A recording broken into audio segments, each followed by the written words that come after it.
இது இது ஆய் ஆயா இது ஆயா சொன்ன கதை இல்லை ஏஐ சொன்ன கதை. இது ஆயா சொன்ன கதை இல்லை ஏஐ சொன்ன கதை. ஒரு நாள் ஒரு முயலும் ஆமையும் நடந்து போயிட்டு இருந்தது. அப்ப அந்த முயலு ஆமையை ரொம்ப கிண்டல் பண்ணிச்சு. என்னடா நீ இவ்வளோ ஸ்லோவா இருக்க, இப்படி எல்லாம் ஸ்லோவா நடந்த உன்னால எங்கேயுமே ஜெயிக்க முடியாது, நான் மட்டும் தான் ஜெயிப்பேன். ஊ, ஊ. இதை கேட்ட அந்த ஆமை பொறுமையை இழக்காம நிதானமா தியானம் பண்ணிச்சு. என்னால் ஜெயிக்க முடியும், என்னால் ஜெயிக்க முடியும், கண்டிப்பாக நான் முயற்சி பண்ணா என்னால் ஜெயிக்க முடியும். அடுத்த நாள் போட்டி ஆரம்பிச்சிச்சு. முதல்லேருந்தே அந்த முயல் ஆதிக்கம் செலுத்திட்டே இருந்தது. ஆமையால் ஓட முடியல, ஈடு கொடுக்க முடியல, ஓடிட்டே இருந்தது. அப்போ தான் நடுவில் நம்ம ஃப்ராக் நண்பன் வந்தான். அவன் பெரியம்மா மேட்ரஸ் வித்துட்டு இருந்தான்.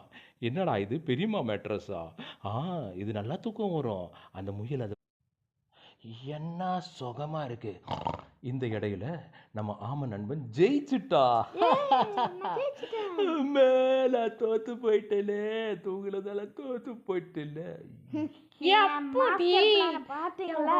மாஸ்டர் பிளான் வேகம் முக்கியம் இல்ல நண்பா, விவேகம் தான் முக்கியம்.